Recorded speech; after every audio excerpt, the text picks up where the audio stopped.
할렐루야. 한 주간도 평안하셨습니까? 서로 인사 나누겠습니다. 사랑하고 축복합니다. 기도드리시겠습니다. 여호와여, 주는 나의 등불이시니 여호와께서 나의 어둠을 밝히시리이다. 내가 주를 의뢰하고 적진으로 달리며 내 하나님을 의지하고 성벽을 뛰어넘나이다. 하나님의 도는 완전하고 여호와의 말씀은 진실하니 그는 자기에게 피하는 모든 자에게 방패시로다. 아멘. 지존하신 하나님 아버지, 세상 만물을 다스리시며 인간의 역사를 경영하시는 왕이신 하나님을 찬양합니다. 모든 것이 하나님의 뜻 안에 있음을 믿음으로 고백하며 이 시간 전심으로 하나님 앞에 경배드리며 예배하는 시간 되도록 주 성령님 이곳에 오셔서 임재하시고 저희를 온전히 다스려 주시옵소서. 우리를 사랑하시고 구원하여 주신 예수 그리스도 이름으로 기도드립니다. 아멘.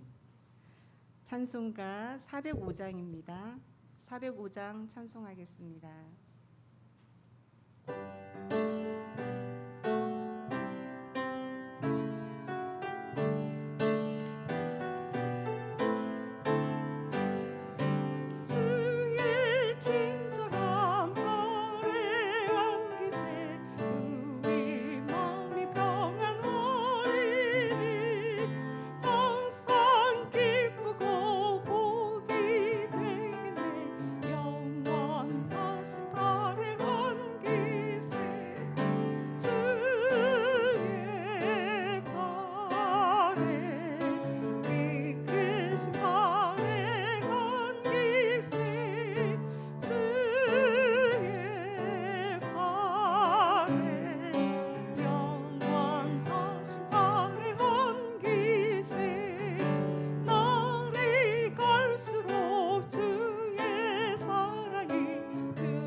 팔에 주의 팔에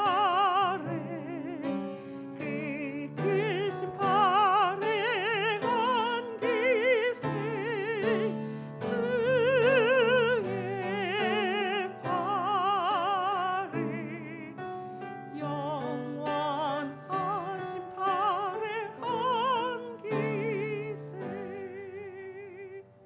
아멘. 주제 찬양 올려드리겠습니다.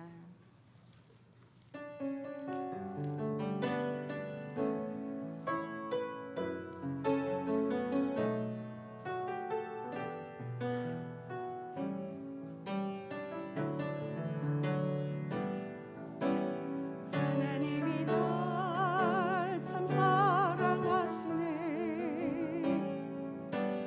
하나님이 날 참 사랑하시네.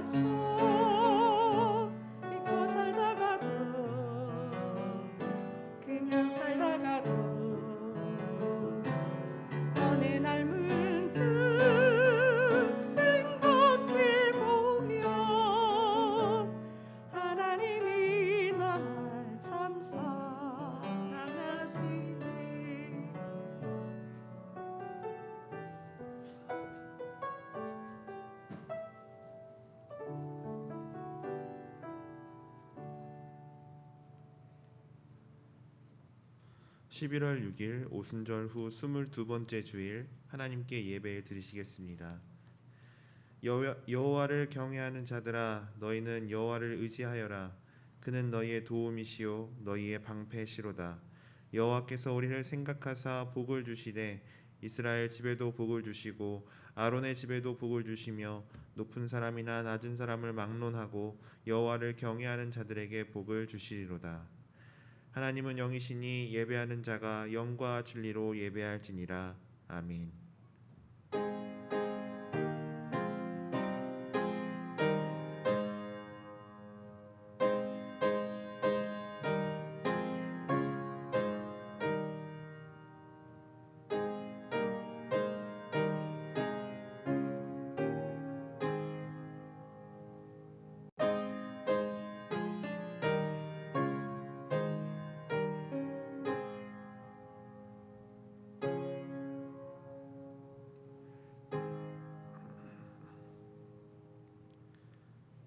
사망의 줄이 두르고 수월의 고통이 임할 때에 크신 사랑과 권능의 팔로 구원하여 주신 하나님, 나의 힘이 되시고 능력이 되시며 구원의 뿌리 되신 하나님께 감사를 드립니다.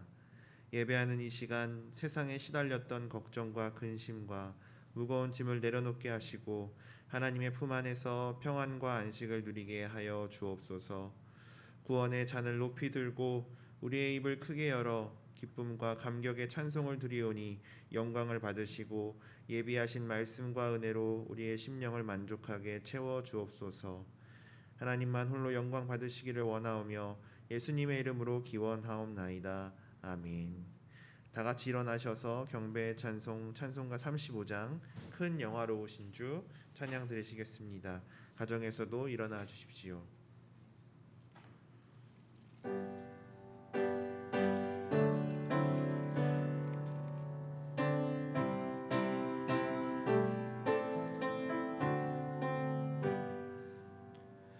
큰 영화로우신 주 이곳에 오셔서 이 모인 자들로 주 백성 삼으사 그 중에 항상 계시고 그 중에 항상 계시고 큰 영광 나타내소서. 이 백성 기도와 또 예물 드림이 향대와 같으니 곧 받으옵소서. 주 예수 크신 복음을 주 예수 크신 복음을 만 백성 듣게 하소서. 또 우리 자손들 다 주를 기리고 저 성전 돌같이 기나게 하소서. 주의 구원하신 능력을 주 구원하신 능력을 늘 끝날까지 주소서. 주 믿는 만민이 참 진리 지키며 예 성도들 같이 주 찬송하다가 저 천국 보좌 앞에서 저 천국 보좌 앞에서 늘 찬송하게 하소서.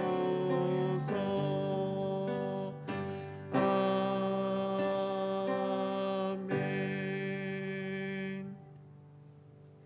성시교독은 시편 145편 말씀입니다. 왕이신 나의 하나님이여 내가 주를 높이고 영원히 주의 이름을 송축하리이다.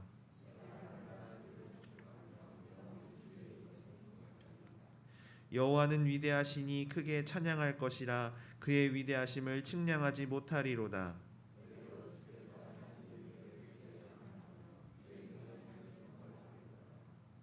주의 존귀하고 영광스러운 위엄과 주의 기이한 일들을 나는 작은 소리로 읊조리이다.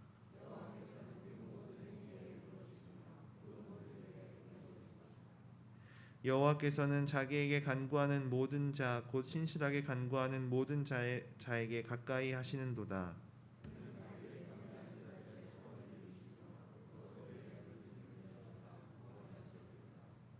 여호와께서 자기를 사랑하는 자들을 다 보호하시고 악인들은 다 멸하시리로다.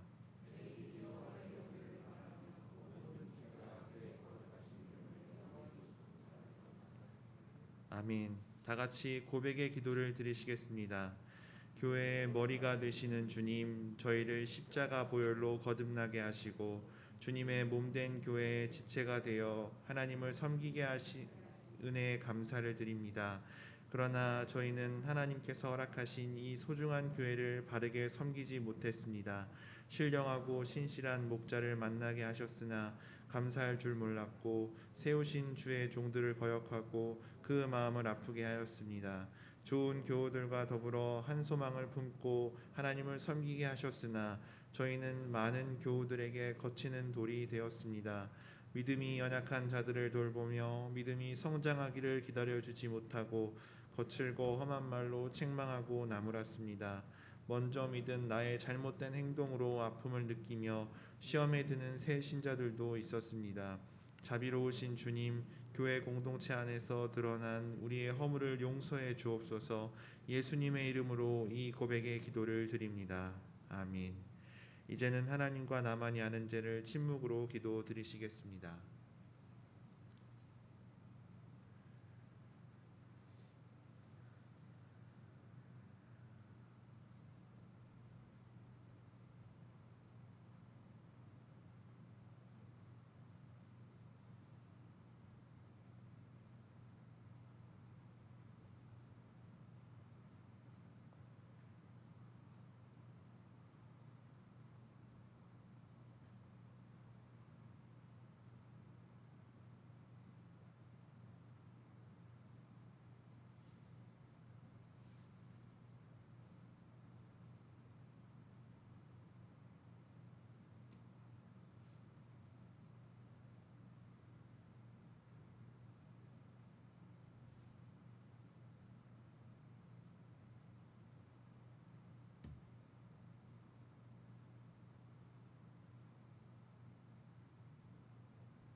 이는 곧 물로 씻어 말씀으로 깨끗하게 하사 거룩하게 하시고 자기 앞에 영광스러운 교회로 세우사 티나 주름 잡힌 것이나 이런 것들이 없이 거룩하고 흠이 없게 하려 하심이라. 아멘. 성부 성자와 성령 찬송과 영광 돌려보내세. 태초로 지금까지 또 영원 무궁토록 성삼위께 영광 영광.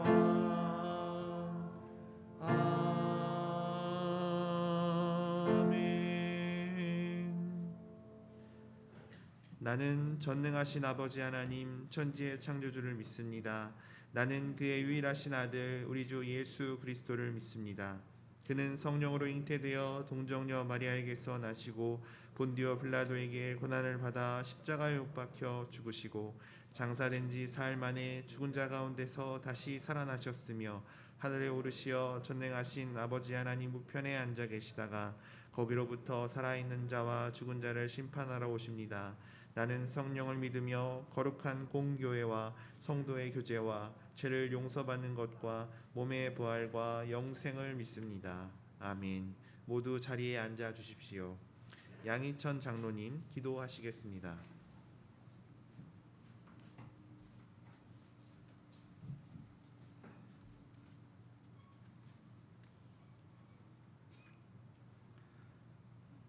우리의 소망이시며 생명의 근원 되시는 전능하신 하나님 아버지, 하나님의 은혜와 사랑을 진심으로 감사드립니다. 오늘도 거룩하고 복된 날 주님 앞에 마음을 모아 예배드립니다. 이 시간 하나님의 임재를 경험하며 귀한 은혜와 영광의 시간이 되게 하여 주시옵소서.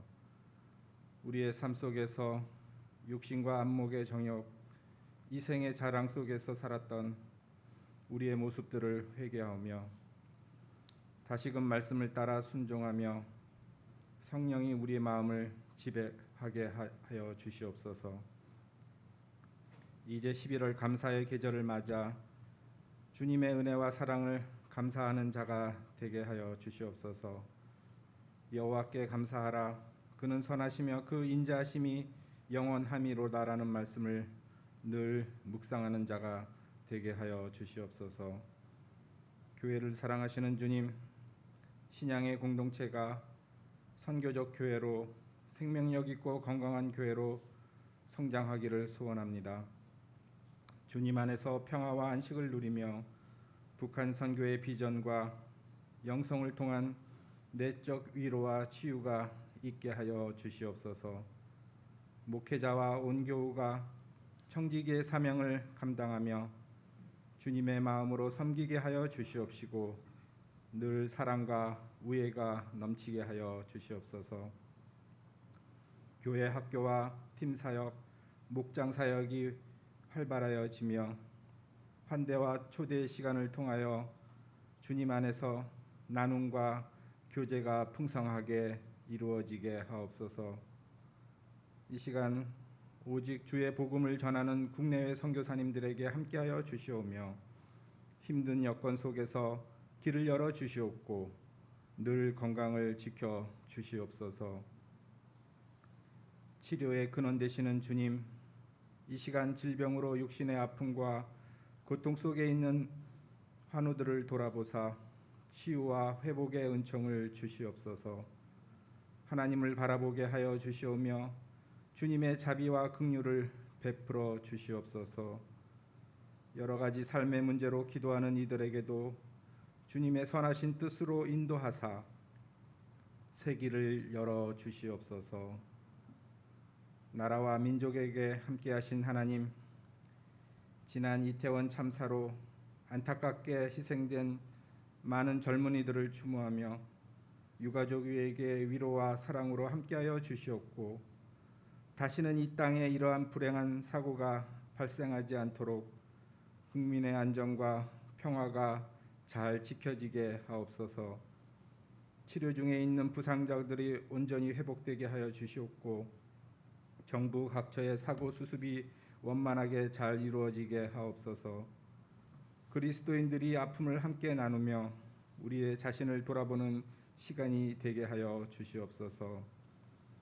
계속적인 북한의 미사일 발사로 우리의 안보가 흔들리지 않게 하여 주시오며 긴장 속의 남북 관계가 완화되어 평화의 나라가 오게 하여 주시옵소서. 이 시간 목사님을 성령의 능력으로 함께하여 주시오며 힘들고 어려운 시대에 소망과 감사의 고백이 되게 하여 주시옵시고 생명의 말씀이 언제나 은혜와 감동이 되어서 우리의 거룩한 성화의 삶이 되게 하여 주시옵소서. 찬양으로 하나님께 영광 돌리는 중창단의 은혜로운 찬양을 받으시오며 숨은 헌신의 손길을 늘 주의 은혜로 함께하여 주시옵소서.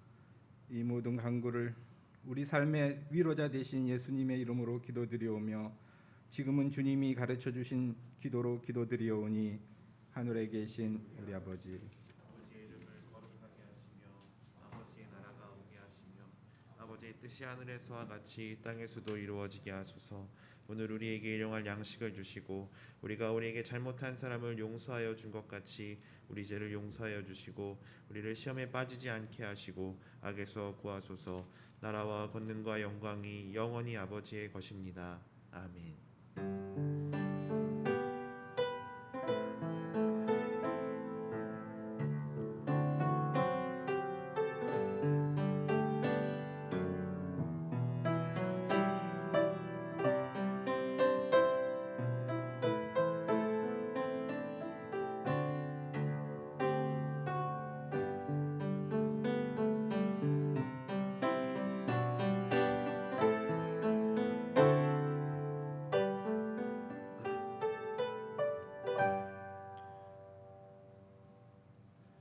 오늘 우리에게 주시는 하나님 말씀은 갈라디아서 3장 8절부터 14절의 말씀입니다. 갈라디아서 3장 8절부터 14절의 말씀입니다.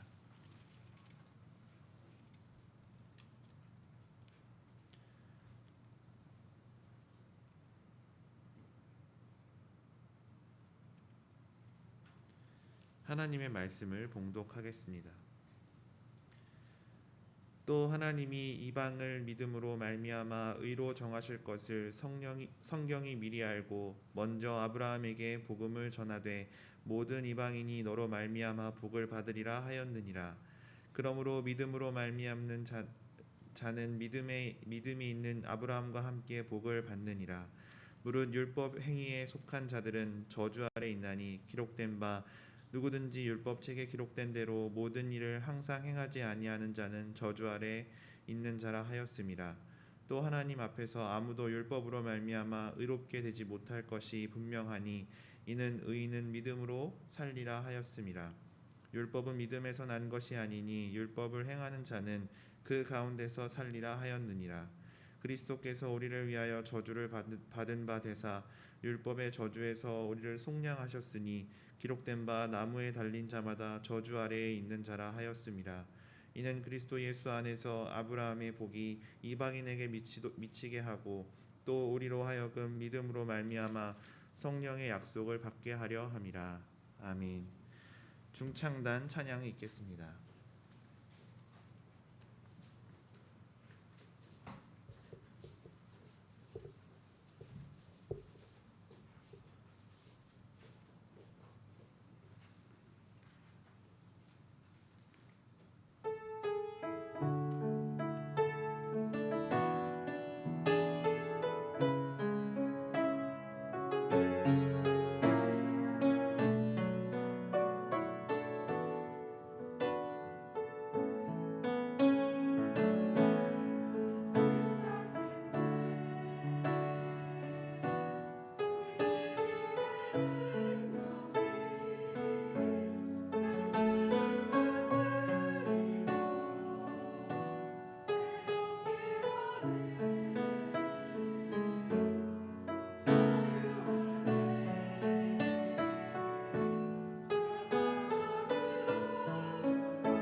아멘.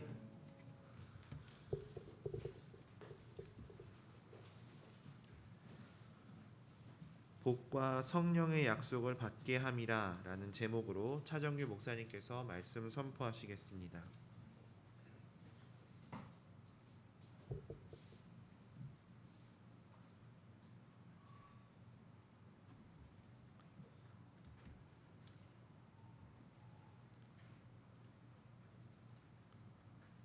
어느 큰 도시에 운동을 가르치는 코치 두 사람이 얼음 낚시를 하러 떠났습니다. 그래서 그들은 낚시 가게에서 낚시에 필요한 모든 것을 샀습니다. 낚싯대와 낚싯줄과 낚시미끼와 또 그리고 얼음을 깨는 전동 톱 뭐 이런 것들. 그러고는 그들이 얼음판을 찾아가서 생각하기를 좋은 곳이라고 생각되는 곳에다가 이제 텐트를 쳤습니다. 그리고 얼음에 전동톱으로 구멍을 내고 이제 낚시를 시작했습니다. 그런데 그들이 고기를 잡으려고 하는데 어디선가 소리가 들려요. 그 얼음 아래는 고기가 없다는 소리가 들렸습니다. 사방을 둘러봐도 어디서 나는 소리인지 알 수가 없었어요. 그래서 그들은 계속해서 또 낚시를 들이웠습니다. 그런데 또 잠시 후에 또 그 소리가 들리는 거예요. 그 얼음 아래는 고기가 없습니다. 근데 사람은 보이지 않고 소리만 들리니까 또 못 들은 척하고 계속해서 낚시를 들이웠습니다. 그런데 이번에는 병력과 같은 그런 아주 큰 소리로 들려왔습니다. 그 얼음 아래는 고기가 없다고. 그래서 마침내 한 사람이 일어나 가지고 소리나는 쪽을 향해서 고함쳤습니다. 말씀하시는 분은 하나님이시냐고. 그러니까 고기가 없는지 어떻게 아느냐 이 얘기겠죠. 그러자 그쪽에서 들려오는 소리가 아니요, 나는 스케이트장 관리인입니다. 그런 얘기가 들렸다는 거예요. 그러니까 아마 물고기가 한 마리도 없는 그곳에 이렇게 물을 막아가지고 그 스케이트장으로 사용하는 그곳에 그들이 가서 자리를 잡았었다 그런 얘기죠. 이 세상에서 가장 비극적인 그런 착각은 뭐냐면 구원이 어디서 오는지를 잘못 알고 있다고 하는 사실입니다.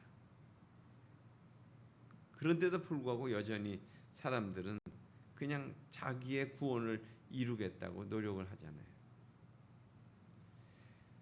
믿음으로 말미암아 누구나 구원받으실 것에 대한 그런 하나님의 계획을 하나님이 이미 정하셨는데도 불구하고 하나님은 그 모든 것들을 아시고 계획하셨음에도 불구하고 또 하나님이 작정하신 그 모든 것들은 그 시간이 시작되기 전에 그 일들이 시작됐다는 것을 또 그것이 변함없이 계속되고 있다는 사실을 그것들을 다 불구하고 또 하나님의 의지는 절대로 변하거나 또한 그 죄인들의 반항에 의해서 이렇게 실패하거나 좌절되지 않는다는 사실에도 불구하고 여전히 사람들은 계속 자기의 구원을 위해서 직진해 가고 있다 하는 사실입니다. 그런데 오늘 말씀에 보면 그런데 성경은 미리 알고 있었다 이런 말씀이 본문에 나옵니다. 그러니까 이 성경을 의인화시켜서 직접 말씀하시는 하나님과의 그 관계를 이렇게 밀접하게 지금 소개하고 있는 거죠. 그러니까 두 가지 주 하나님과 하나님의 말씀이 동격이다 이런 의미에서 이렇게 말씀하고 있는 거예요. 그런데 그 성경은 아브라함에게 복음을 전하되 이렇게 말씀하고 있습니다. 그러니까 아브라함에게 작정하고 정해진 전해진 그 복음은 기록에 따라서 약간의 차이는 있겠지만은 그 주된 내용은 뭡니까? 아브라함 너를 통하여서 모든 이방이 복을 받으리라고 하는 그런 말씀이죠. 창세기 말씀에. 그러니까 예수님께서도 아브라함이 장래에 관한 하나님의 구원의 약속을 믿었다는 것을 말씀하고 있습니다.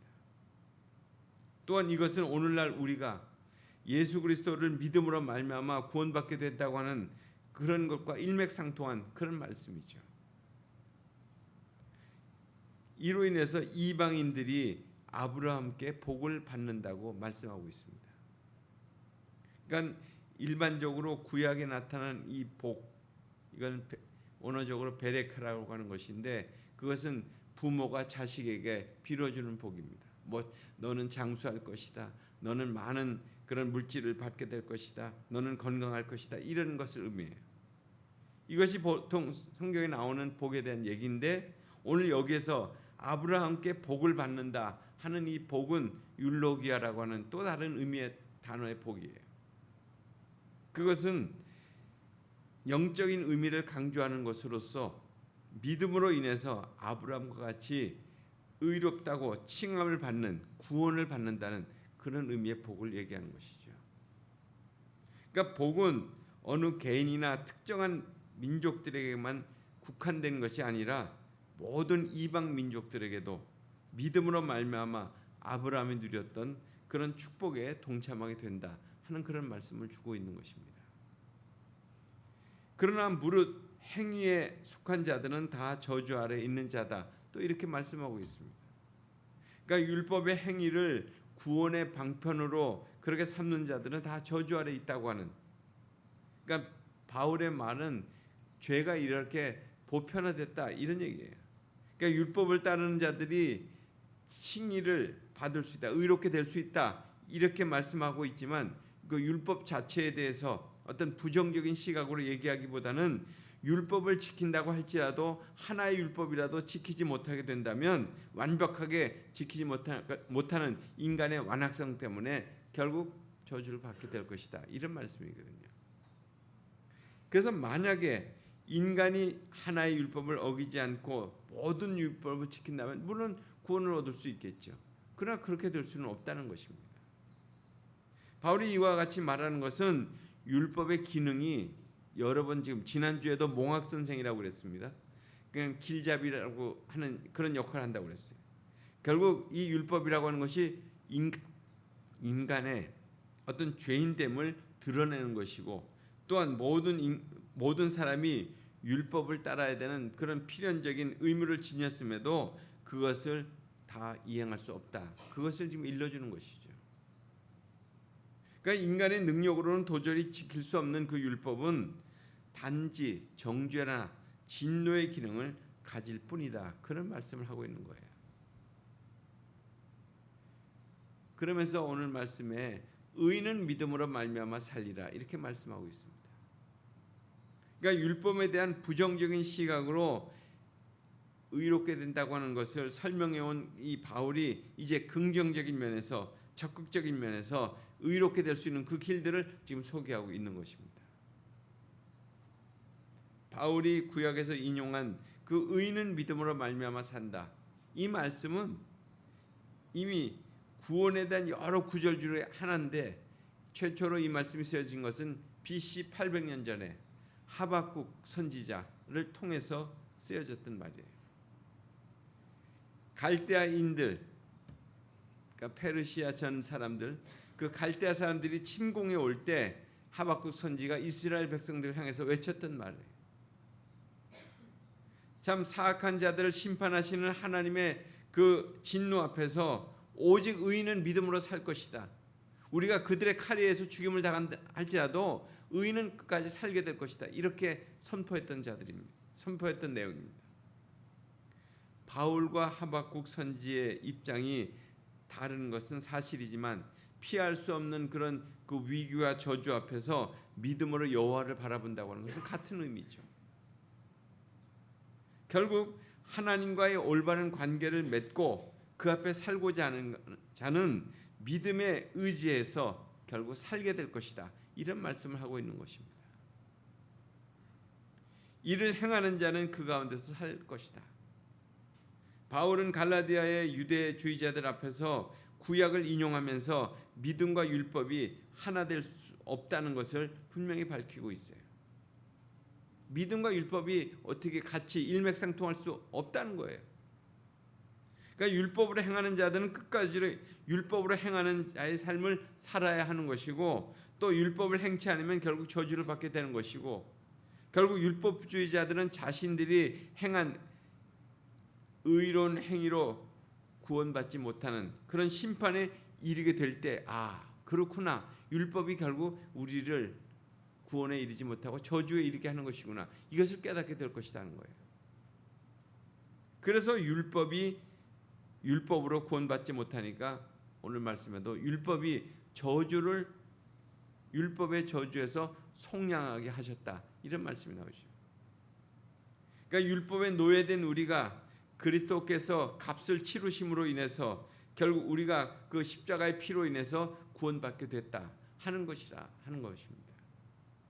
그러니까 죄 없으신 그리스도께서 대가를 지불하셨잖아요. 대가를 치르셨죠. 나무에 달리신 그 저주를 받으심으로 인해서 그 모든 것들이 하나님의 사랑에 기인해서 그렇게 되는 거 아닙니까? 그래서 결론적으로 그리스도 예수 안에서 아브라함의 복이 이방인에게 미치고 또 성령의 약속을 받게 하려 합니다 하는 이 말씀은, 첫째로는 예수님의 죽으심으로 인해서 성도를 구원한 그 목적이 나오는 것인데, 아브라함의 복이 유대인뿐만 아니라 이방인에게도 미치게 하는 것이고, 그렇게 된 것이 또 한 가지는 믿는 자들이 성령의 약속을 받게 하는 그런 것이다 하는 그런 의미입니다. 그래서 아브라함의 복은 결국 믿음으로 의롭다함을 받는 신약의 성도들에게 널리 미치게 됐고, 그것이 결국 어떻게 됐습니까? 부활 후에 성령의 약속이 이루어졌잖아요. 이처럼 의롭다함을 얻는다는 것과 성령을 선물로 받는다고 하는 것은 결국 아브라함이 받은 그런 복과 같은 의미의 얘기입니다. 왜냐하면 이방에게 미치는 그 아브라함의 축복과 그 또 하나님의 약속이 결국 예수 그리스도로 말미암아서 의롭게 되고 또 성령을 받게 되는 것이 하나님의 약속 가운데 다 있었기 때문에 그렇게 된 것이죠. 그래서 참 우리가 이 말씀을 계속 복음에 대한 그 복음의 그 소개에 대한 말씀을 우리가 들으면서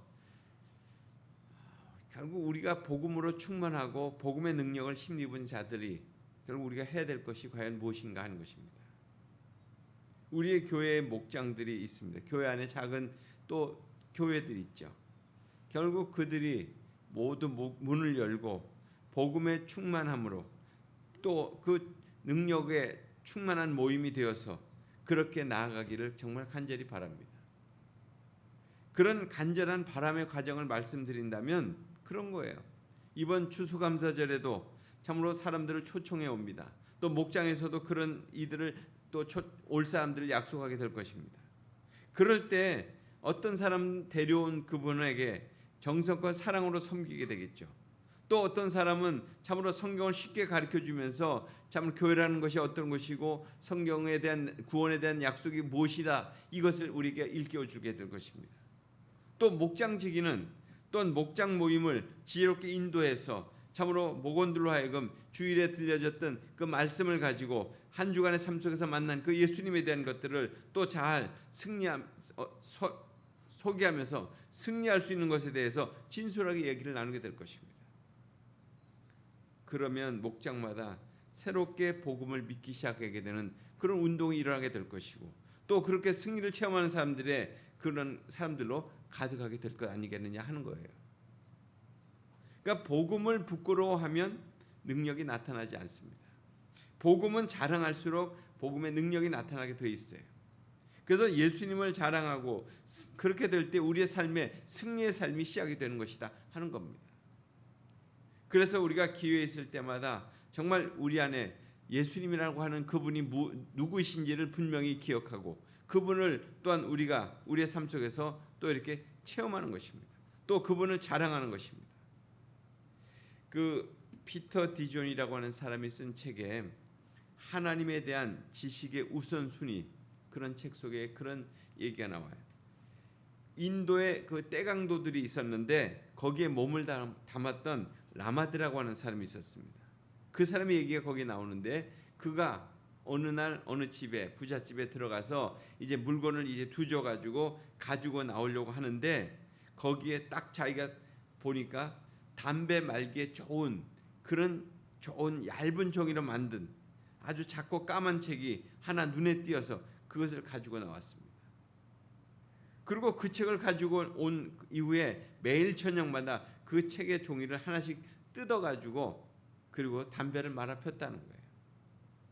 그런데 어느 날 보니까 그 종이가 자기들의 나라의 말로 이렇게 쓰여진 것이 눈에 띄어졌어요. 그래서 담배를 말기 전에 그 종이에 쓰여진 것을 이렇게 한 번씩 읽어봤다는 거예요.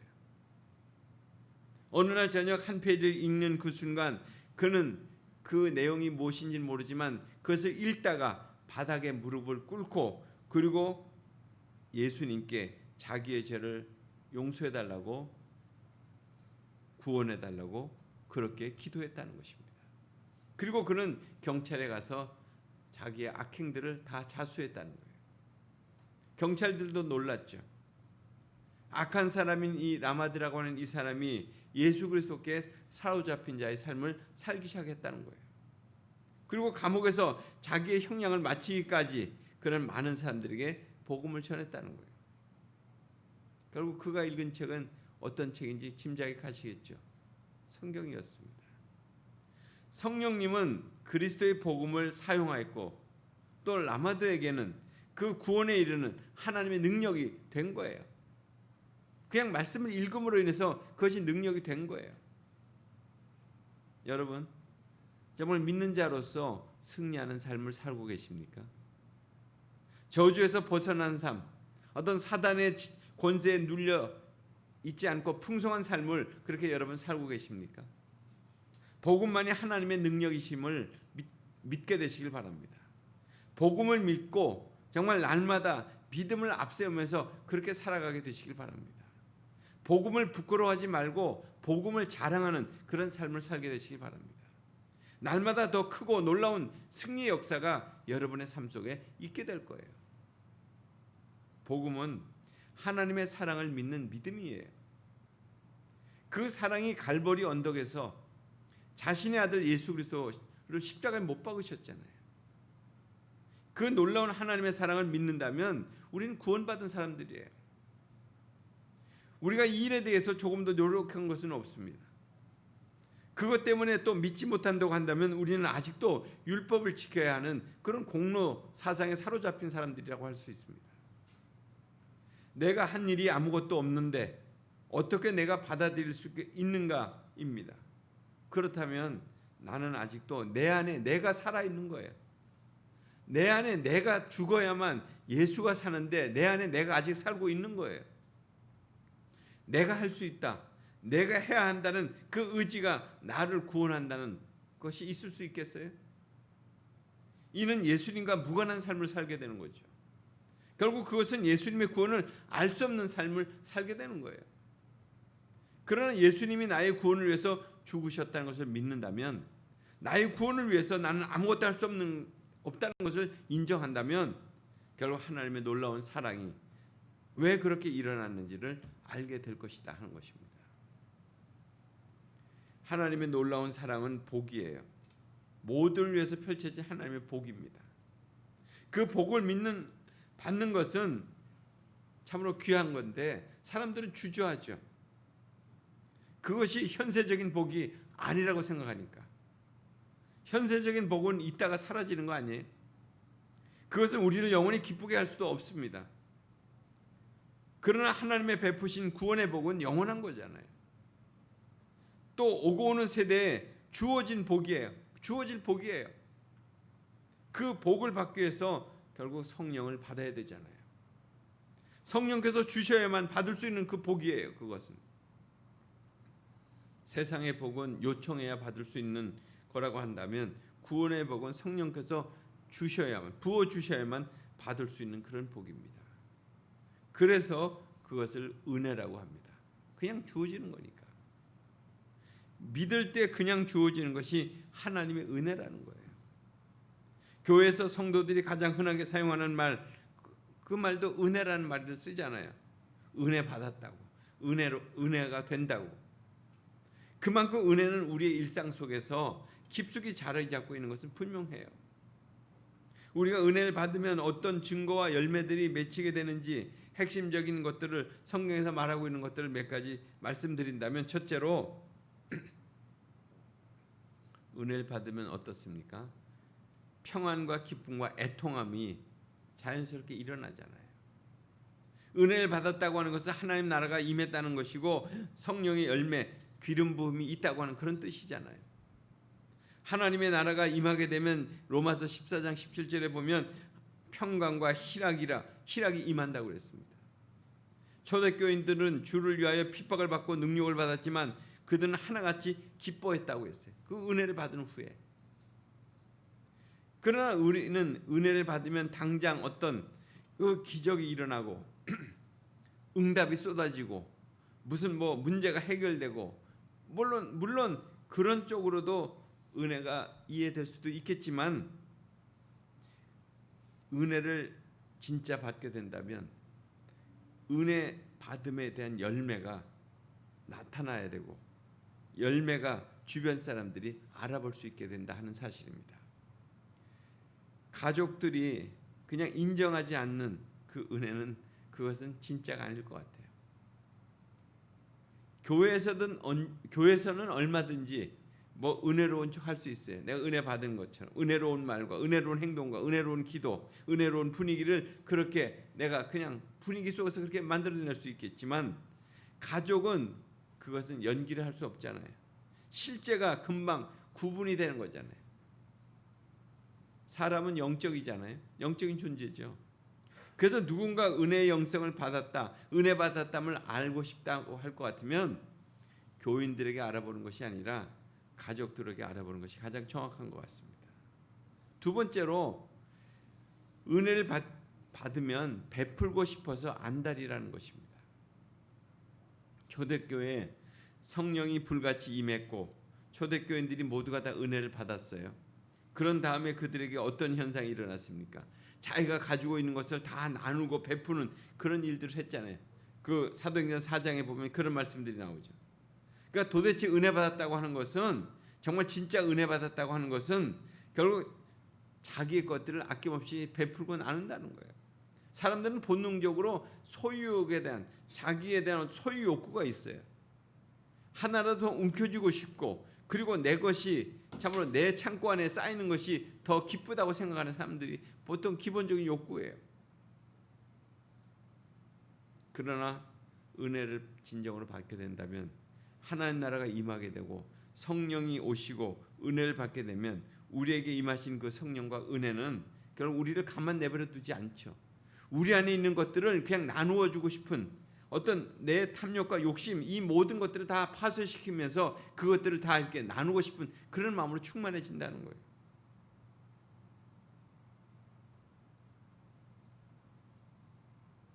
결국 가짐과 채움보다 받은 은혜가 더 크게 되면 결국 베풀고 흘려보내게 된다 하는 것입니다. 은혜가 없으면 뭐든지 아깝고 뭔가 이유를 대서 그것을 움켜잡으려고 합니다. 그러니까 은혜 받음의 증거는 노력이나 의무감으로 나타나는 것이 아니라 결국 저절로 이루어지는 일들이다 하는 것입니다. 세 번째로, 은혜를 받게 되면 가치관이 바뀝니다. 자연인들의 가치관은 눈에 보이는 것이 전부예요. 그래서 물질이나 스펙이나 인물이나 인맥이나 이런 것들이 자신의 전부가 될 수밖에 없죠. 그것이 삶의 주인이 되고 목자가 되는 거예요. 또 그것이 없이는 또 내 마음에 허전함이 계속 나옵니다. 그래서 여러 가지 중독에 빠지는 거잖아요.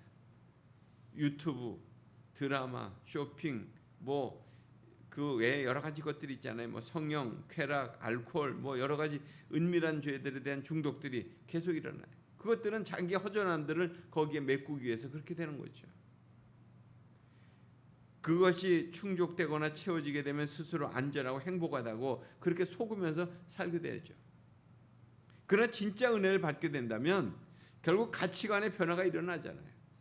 바울을 우리가 본다면 그런 거 아니겠어요? 자기가 이전에 소중하게 여겼던 것 다 배설물처럼 여기고 그것을 다 뒤로 하고 그리고 오직 예수 그리스도를 향해서 자기의 삶의 방향을 바꿨잖아요. 은혜가 없으면 재미를 추구하게 되고요. 은혜를 받으면 의미를 추구하게 되는 것 같습니다. 가치관, 마인드의 변화는 결국 은혜 받은 자에게 나타나는 자연스러운 현상이라고 이렇게 볼 수 있습니다. 이제 네 번째는 은혜 받으면 말이 달라진다는 거예요. 부정적인 말과 덕스럽지 못한 말과 험한 말과 또한 뒷담화하는 말과 정죄하는 말과 지적하는 말과 이 모든 것들로부터 사라지게 된다는 거예요. 긍정적인 말이요, 덕스러운 말이요, 은혜로운 말이요, 칭찬하는 말이요, 격려하는 말들로 바뀌어진다. 다섯 번째, 은혜 받으면 짜증을 참는 것이 아니라 짜증이 나지 않게 된다는 얘기. 뭐 그 외의 얘기도 많습니다. 또 마지막으로 은혜 받으면 단 한 가지, 나는 예수님이면 충분하다 이렇게 고백한다는 것입니다. 참 이것이 이런 고백이 힘들거나 어렵지 않게 나온다는 거예요. 실제로 그렇게 살게 된다는 거예요. 은혜 받았다고 하면서 여전히 이 고백이 어렵거나 아니면 진정성이 없다면 그것은 은혜를 받은 사람이 아니라고 할 수 있습니다. 은혜의 최고봉은 뭐예요? 결국 난 예수님이면 만족해요. 난 예수님이면 기뻐요. 이렇게 된다는 것입니다. 은혜의 최상의 열매, 주님이면 다른 것들 다 필요 없습니다. 결국 혹자는 말해요. 은혜 받으면 다냐? 은혜 받으면 다 되는 거냐? 이렇게 얘기하는 사람도 있습니다. 진짜 은혜 받으면 다 되는 거죠. 진짜 은혜 받으면 모든 것이 다 무의미해지는 거냐? 오직 그 은혜로 사는 것이니까. 오직 은혜의 그 대상이 주 예수님이시니까 주 예수님이면 된다. 이런 고백만이 나올 수 있다는 거죠. 열거한 여러 가지 열매들, 이것은 우리가 뭐 맺으려고 노력해서 되는 것이 아닙니다. 그렇게 돼서도 안 되는 거예요. 결국 그런 열매를 맺으려고 부질없는 수고를 해서 내가 그렇게 하는 것이라기보다는 내가 정말 하나님의 은혜를 받기 위해서 몸부림쳐야 되는 것입니다. 결국 그 은혜는 그럴 만한 충분한 가치가 있는 거잖아요. 그 은혜가 우리의 생존과 충분한 삶의 유일한 통로가 되기 때문에 그런 것입니다. 오늘 그것을 바울은 우리에게 다시 한번 일깨워 주는 거예요. 믿음으로 오직 의롭게 된다고 하는, 오직 그것으로 우리의 삶은 새로운 출발을 할 수 있다고 하는 거예요. 바로 그 은혜는 성령의 행하심으로 우리에게 그런 역사를 약속해 주고 있다고 하는 것을 여러분들 다시 한번 깊이 묵상하시면서 이 한 주간을 살게 되시길 바랍니다. 같이 기도하겠습니다. 하나님 아버지, 다시 한번 주의 말씀으로 우리의 삶을 돌아봅니다. 정말 내가 은혜 받은 자인가? 정말 이신칭의 믿음으로만이 내가 모든 것들을 하나님 능가하는 그런 삶을 살고 있는가를 하나님 다시 한번 돌아보며 진정한 믿음의 자리에 이르게 하시고 진정한 그 은혜로 우리의 삶이 풍성케 하여 주옵소서. 오직 주께서 베푸신 그 성령의 약속을 통해서 그런 삶으로 오늘도 살아가는 복된 하루, 또 남은 우리의 생애가 그런 삶으로 충만케 하여 주옵소서.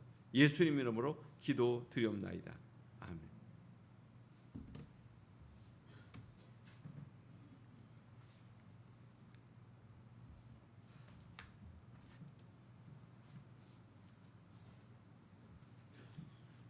주신 말씀에 감사하며 찬송가 546장 주님 약속하신 말씀 위에서 찬양 들으시면서 헌금하시겠습니다. 가정에서도 헌금해 주십시오.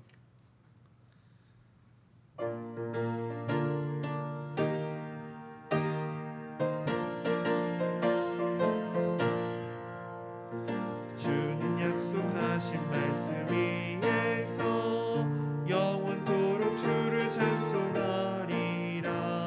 소리 높여 주께 영광 돌리며 약속 믿고 굳게 서리라. 굳게 서리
선교 주일입니다.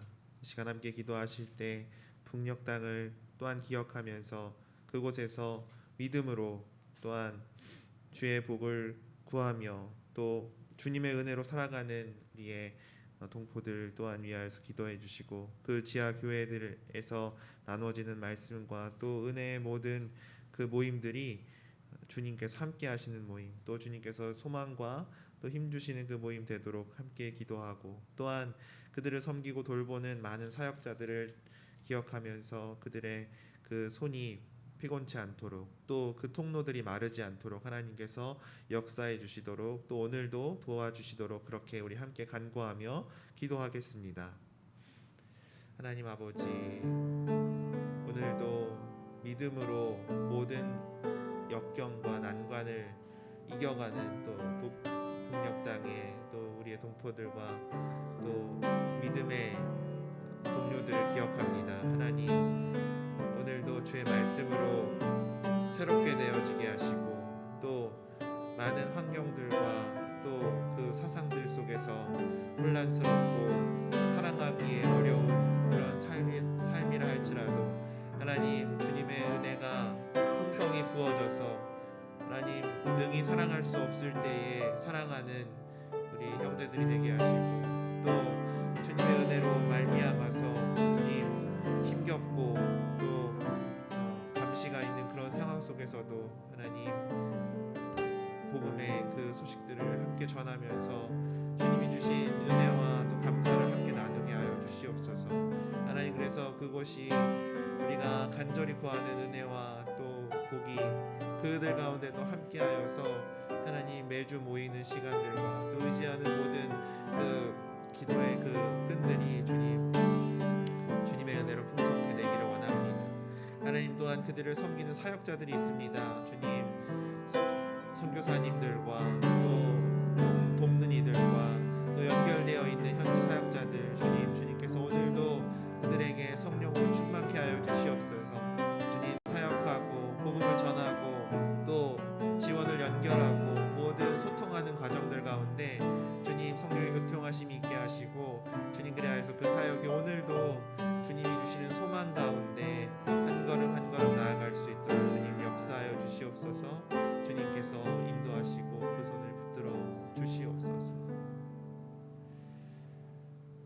하나님 아버지, 우리 함께 믿음으로 나아가는 우리 또 북한의 지하 교회들과 또 중국과 또 여러 나라에 흩어져 있는 탈북민들, 주님, 코로나 상황으로 인하여서 더 많은 어려움과 또 절망을 겪고 있을 텐데 하나님께서 오늘도 믿는 믿음 또 주님을 찾는 그 기도 가운데 만나 주시고 또 복음으로 새롭게 하시고 은혜로 덧입혀 주시옵소서. 주님, 그리하여서 우리가 하나님의 그 사랑 또 예수 그리스도의 그 은혜를 충만히 경험하는 주님 북녘의 또한 지하교회와 많은 이들이 될 수 있도록 주님 오늘도 역사하여 주시옵소서. 또한 주님의 사역자들 주님께서 도와주시어서 오늘도 그 사역함에 부족함이 없도록 채워주시고 성령의 능력으로 더하여 주시고 모든 위기와 또 그 어려움들 가운데 능히 이기고 또 그 위협들을 피할 수 있는 피할 길을 주님께서 예비하여 주시옵소서. 주님, 우리가 주 앞에 귀한 예물을 드리며 나아갑니다. 주님, 우리의 가운데 복을 흘려주시고 또 성령으로 덧입혀 주시고 주님의 은혜를 경험케 하시니 또한 우리가 한 주를 살고 또 한 달을 살았습니다. 주님께서 주신 역할들 잘 맡게 하시고 또 그 가운데 주님 우리에게 필요한 양식들을 공급하여 주시니 감사합니다. 주님, 우리의 11조를 주 앞에 드립니다. 받아 주시옵소서. 주님, 또한 감사로 예물을 드립니다. 늘 동행하여 주시고 건강 지켜주시니 감사합니다. 주님의 크신 은혜와 사랑을 깨닫게 하시니 감사합니다. 생일을 맞게 하시니 주님 감사합니다. 모든 일정 가운데 주님 함께하여 주시니 감사합니다. 하나님, 이 밖에도 우리가 감사의 그 마음으로 드리는 모든 예물을 주님 받아 주시옵소서. 주님 또한 구제와 선교를 위하여서도 주님께 예물을 드립니다. 하나님께서 필요한 곳에 연결하여서 사용하여 주시고 또한 우리로 하여금 그 주님께서 역사하시는 것들을 바라보면서 또한 우리도 주 앞에 영광을 돌리게 하여 주시옵소서. 주님 이 땅에 또한 주님의 일을 맡아 사역하는 사역자들이 있습니다. 주님 그들 가운데도 주님 함께하여 주시고 우리가 그 통로의 역할을 잘 감당케 하여 주시옵소서. 감사드리며 예수님의 이름으로 기도드립니다. 아멘.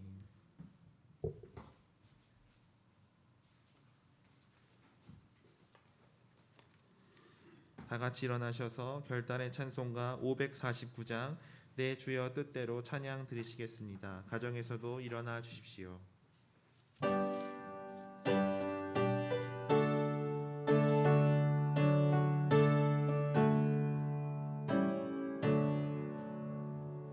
내 주여 뜻대로 행하시옵소서. 온 몸과 영혼을 다 주께 드리니 이 세상 고락한 주인 거하시고 날 주관하셔서 뜻대로 하소서. 내 주여 뜻대로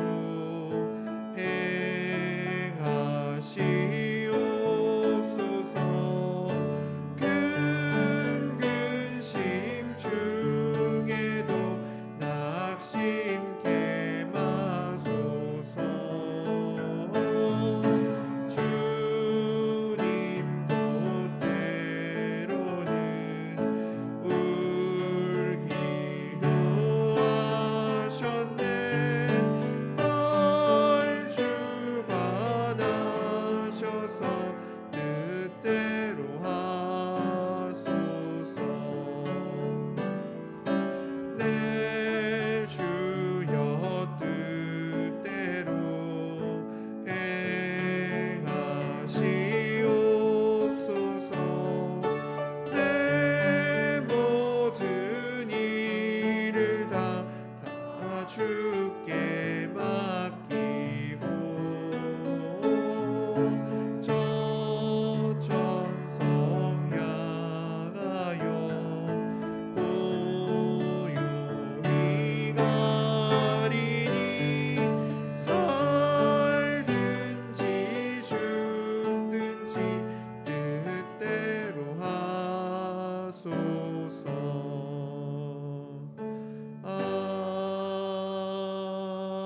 아멘. 차정규 목사님 축도해 주시겠습니다.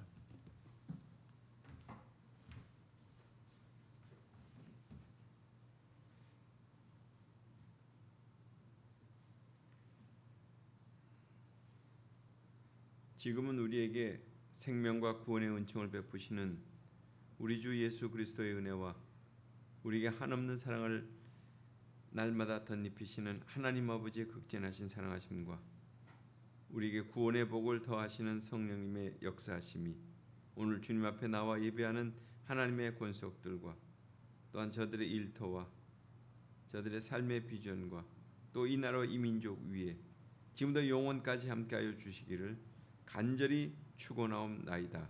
아멘.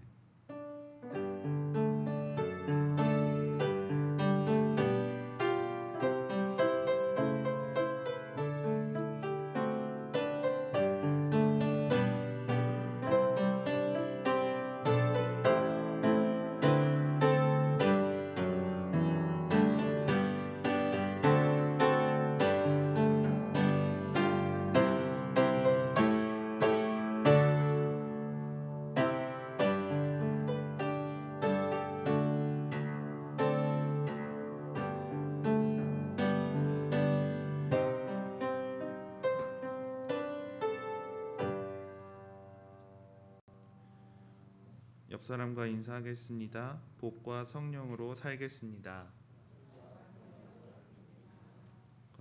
자리에 앉아주시기 바랍니다. 신양교회에 오신 여러분 환영합니다. 처음 방문하신 분들은 교회 소개와 안내를 해드리고 있습니다. 예배 안내와 모임 안내는 주보를 참조해 주시기를 바랍니다. 교회 소식을 전해드립니다. 오늘은 북한 선교회 주일입니다. 11월 정기당회가 오늘 오후 3시 목양실에서 있습니다. 환대하 초대 10번째 모임이 11월 12일 토요일 오후 2시 반에 예정되어 있습니다. 하나님의 언약 목장 함께 모이겠습니다. 추수감사절 예고입니다.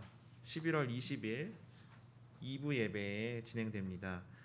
준비할 것은 연초에 나누어 드렸던 주는은행 그 소저금통을 가져오시고 또한 과일은 목장별로 전날 제출하게 됩니다. 그래서 목장 지기분의 안내들을 따라서 과일을 제출해 주시기를 바랍니다.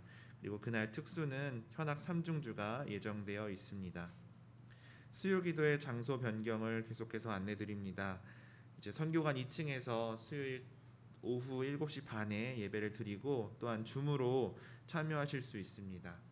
이때 줌으로 참여하실 때에는 최대한 카메라를 켜셔서 같이 얼굴을 좀 확인하면서 예배할 수 있도록 그렇게 배려해 주시기를 바랍니다. 그렇게 함께 예배 드리면 좋겠습니다. 그리고 또한 비전 트립 참가자를 비전 성취위원회에서 모집하고 있습니다. 이제 얼마 지나지 않아서 장소와 또한 대략적인 일정들을 확정하도록 하겠습니다. 그리고 교우 동정입니다. 이명숙 권사님, 주기심 교우님, 문영순 교우님, 엄명순 교우님 요양원에 입소해 계십니다. 또한 손순옥 교우님, 조정환 집사님 요양병원에 입원해 계십니다. 또한 박대신 청년 인천의료원에 입원하고 있습니다. 또한 김해남 권사님 국립중앙의료원에 11월 3일 날 입원하셨습니다. 기억해 주시고 또한 모든 치료의 과정 가운데 주님의 그 은혜가 있기를 그렇게 기도해 주시기를 바랍니다. 11월 암송 구절의 말씀을 함께 읽도록 하겠습니다. 갈라디아서 3장 9절의 말씀 함께 읽겠습니다. 그러므로 믿음으로 말미암은 자는 믿음이 있는 아브라함과 함께 복을 받느니라. 갈라디아서 3장 9절 말씀. 아멘. 주제 찬양하면서 세상으로 파송하겠습니다.